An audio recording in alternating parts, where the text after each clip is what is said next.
Mad Sadiq, man, oh man. We missed you on the last interview, you know what I'm saying? But you back, season 2, new space, new area. You know what I'm saying? Yeah. How's it feel? Feels great, man. Life's great. God is great. Everything's great. Everything's up, you know what I'm saying? Niggas, you know what I mean? You know what I'm saying?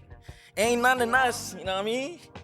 Okay. So for the people who don't know you, because this is your first interview with us, introduce yourself, you know what I'm saying? Tell us a little about yourself.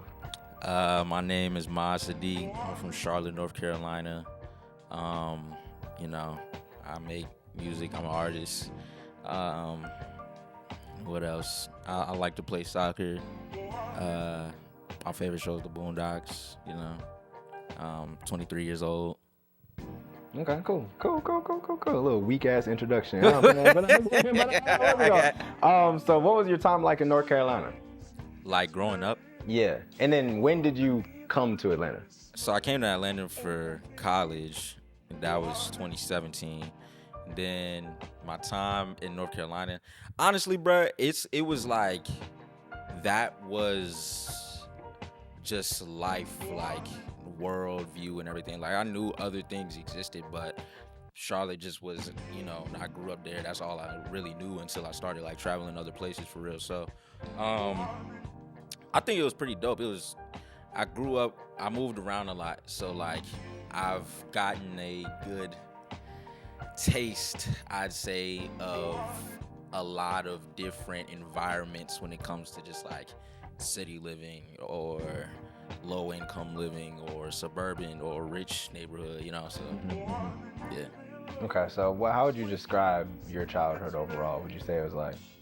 My childhood was lit. I think from the outside looking in, it could be a little like, damn, all that shit happened. But like, just thinking back to like certain things, like I think everything happened for a reason. So like just overall, I really did enjoy my childhood. What type of stuff did you usually do? Soccer, bro. Like what type of stuff? Okay, soccer, but soccer. What type of shit do you get into in North Carolina as a kid? Well, see, I played soccer, so that was like what kept me like I can't fuck around type shit. But I also was like a skater kid, so I used to just skate around with my older cousins, his friends, his high school friends, whatever. We used to just skate around the city, like on the bus, doing whatever in the neighborhood, biking. Like I just like to be outside, outdoors, and I'm a sociable person, so it's like, yeah. Okay, so at what point did you get into music? I always liked music, but I didn't start like taking it. I didn't say I was like, oh, I'm gonna be a rapper or I'm gonna really pursue this until sophomore year of high school when I was 14, 15. Mm-hmm. And that's just because my homie Isaiah was like, bruh, like, we could do this shit. Like, and then I was like, oh, yeah. And he invited me to his house. And he had, like, a little setup. Like, I brought my beat, because I used to make beats already. Like, because I always kind of been, like, in music, but I just never took it serious. Till then, went to his house, brought the shit that I had, pulled up a beat, I wrote a rap to it, recorded it. And he was like, bruh, drop that shit. And my first time recording and doing any of that, so and dropped a song all in the same day. Mm-hmm. And niggas was fucking with it, so it was like, okay, like I guess this is what I'm doing now. So how long was it until you played your mom's music? I still haven't ever played my mom music. Really? She just heard it. How did she hear it? Niggas sent it to her. And they was like, what your son doing? yeah, niggas sent it to her. I haven't ever played my mom like, oh, let me play something. I just, like, the first time she really, like, listened or heard it was when I put out Sadiq. Mm-hmm. And then somebody had sent it to her like, oh, your son is doing so well or whatever. She was like, what? She listened to it and she was like, why didn't you tell me about this? Because you had been putting out music for like how long since she heard Sadiq? Because Sadiq came out in like 2020 or 2021? 2021. Yeah, 2021, yeah. So I started in 2015. Damn. So you was making music for 6 years before your mom heard any of it. Yeah. That's crazy. Okay, so what was it like when she came to the Days of Thrill show? Like It was crazy, bro. What was the conversation like after that? It was like she was just very proud. And it was cool for her to see me perform for the first time, because that was the first time she seen me perform. So such a big stage like that too, yeah. So I think it was dope. Like, she was so happy, and like my mom be crying about everything, so she was be crying and shit. Okay. But yeah, she was happy. All right, so back to the music. Like, what would you say your musical influences were back then and then are now? They actually the same. Word. Okay. It's like new people that come along. Like, so back when I started, it's still number one. Kendrick Lamar's like number one music influence ever. Like, just hands down. So it's Kendrick, Kid Cudi, Eminem. I think like over the years, or also Tyler, but over the years it was like JPEG Mafia. Who else? Schoolboy Q, Vince Staples. Who else? Danny Brown. Pusha T. Okay. Woo! Pusha T. Oh my gosh. Black Thought. Yeah, niggas like that. Okay, word.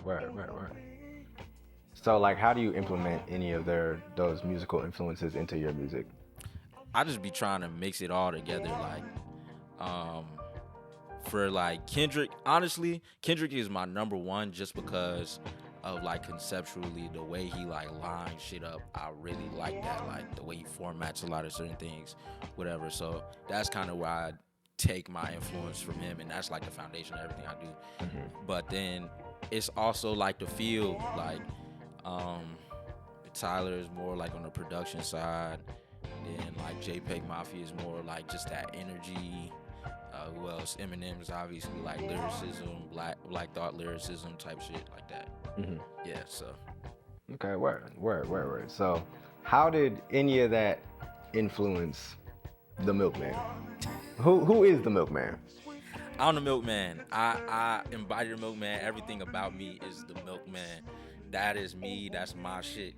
But like none of them actually influenced that. That was just some shit that people have been putting on me my whole life. And then I decided to embrace it instead of fighting against it, because niggas didn't care what I said. So I was like, all right, I'm gonna embrace it, and now niggas are mad about it. So yeah, that just came from me. And then like it kind of worked out because Dave Chappelle got a skit in the Chappelle show about him being a milkman. And I was like, yeah, because that's my favorite comedian. So I was like, yeah, that's it. Okay, all right. Well, if y'all ever see him dressed in a milkman outfit, you know why. Milkman in the flesh, nothing more, nothing less. Bring on the milk, you know? You know what I'm saying? All right, so let's go into this song, Just a Little Faith. Just a Little Faith. You know what I'm saying? Like, how did you get into that mode? Where were you at? Even going into the project Capri. You know what I'm saying? Okay, Capri was that. Okay. It was COVID. Moodai, who I made Capri with, the producer shout out Moodai. You know what I'm saying? We met in 2020 online, and then like he was just like, yeah, we should do some shit. I'm always down to work, so he sent me some shit, made it. And then he was like, oh, let's do a whole project together. So this is like end of 2020, beginning of 2021. I was traveling a lot, like nonstop. Like I was LA, Florida, fucking DC, New York, like just all over the beach. Like I was all over the place. So it was like just that kind of, even though I was traveling and like working and doing other things or whatever, it just felt like I was constantly on a vacation because it was COVID. So niggas weren't like, I was in school, but everything was online. So it wasn't even, I just felt, free. And then made the whole project. He sent me all the beats for the project. I rap over everything, and that's just like in passing wherever I'm at. So I think I wrote Just a Little Faith in Florida. Tampa, Florida, and it was like the waves and shit, and that's kind of when I came up with the idea for Capri. It was like just like a vacation spot, like a faraway place, you know, that'd be dope, beautiful. Okay, word. So like, what did you want to express in Just a Little Faith? That was like, I was mad. I be mad when I write songs sometimes. So Just a Little Faith, I was mad when I wrote it, and it was because I feel like people don't actually like care about shit, and it's like weird because I don't know what happened for people to not, you know, but like people don't be caring, and that's all. Like, it's called Just a Little Faith because that's all niggas need, just a little faith. Like, because that was kind of my mindset when I wrote it, and like when I started rapping, it was just because a nigga was like, hey bro, like you could do that. Mm-hmm. All niggas need is a little bit of faith. Like, they just need that 1-2 people to be like, bruh, yeah, do that shit. Like, oh, you nice, or like, oh yeah, bruh, you should lean more than that, and then it might make a nigga like, oh yeah, I might do this. So yeah, that's kind of what it was on. That one little piece of encouragement will get a nigga going. Exactly, that's all. Niggas just need a little bit of faith. So what's your favorite line in that track? Probably the opening line. I knew this nigga was gonna say that shit. Probably the opening line, bro. It just get me. You corny bitches need to find a hobby. That's a fact. Ooh, that's a fact. Damn.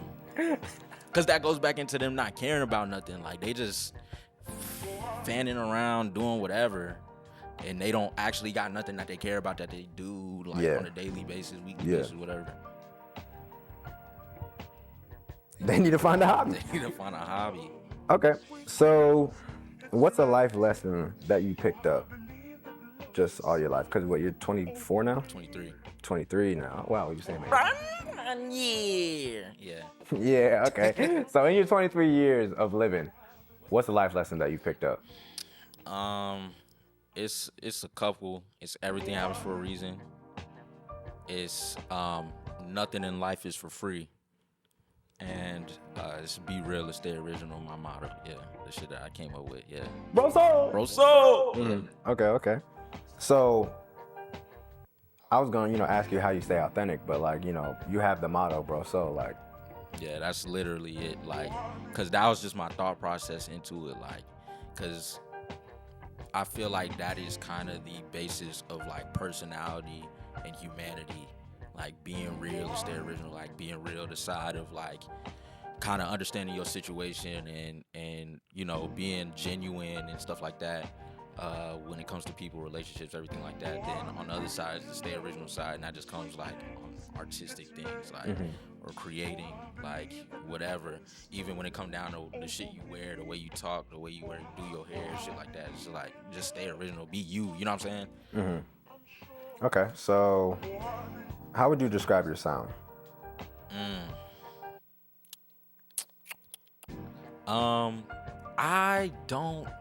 I feel like a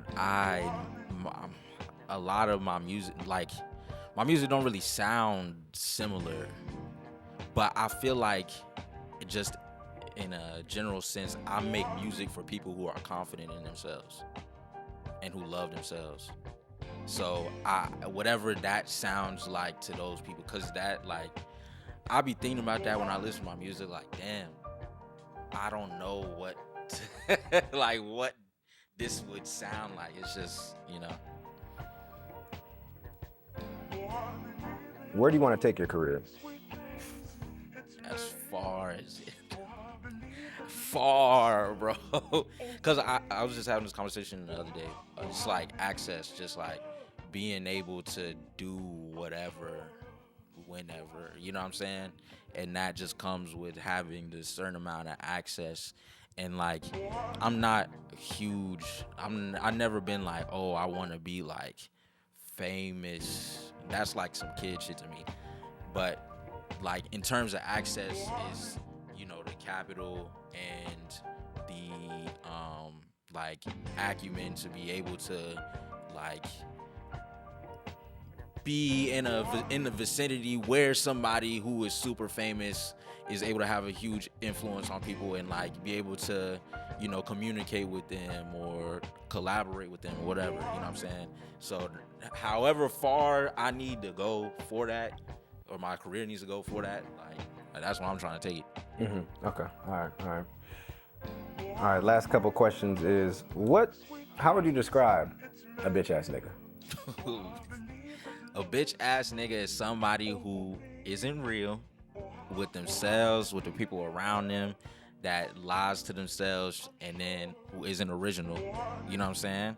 Who be jacking niggas styles, who be, you know what I mean, like on some like corny, follow the crowd shit. That's a bitch ass nigga. And a bitch ass nigga is somebody who don't got no principles. You know what I'm saying? Because a lot of these niggas don't be having no principles. A lot of these niggas be walking around with their breath stink, don't brush their teeth, you know what I'm saying? Don't put lotion on. You know what I mean? Like, they don't take care of themselves. Like, we can't rock with no nigga like that. That's a bitch ass nigga.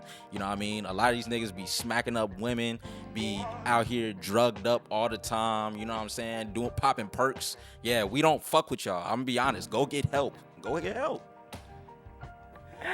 All right, man. What's your closing statement? What's the last thing you want to share to the people, man? I'd say for, you know, everybody to go ahead, go follow the 602 Twitch account. You know what I'm saying? 602 Casual Crew. We dropping a whole bunch of music. You know what I'm saying? Go follow all the NOBAN World stuff. You know what I mean? And Mad Sadiq. Go stream everybody music. Everybody you see on this platform, go stream their music, everything like that. All right, man. Appreciate you having me. Hold up. All right, man. Appreciate you for coming through. Always a pleasure. You know what I'm saying? Glad we got to finally get an interview in. You know what I'm saying? Yeah. Yes, sir. Yes, sir.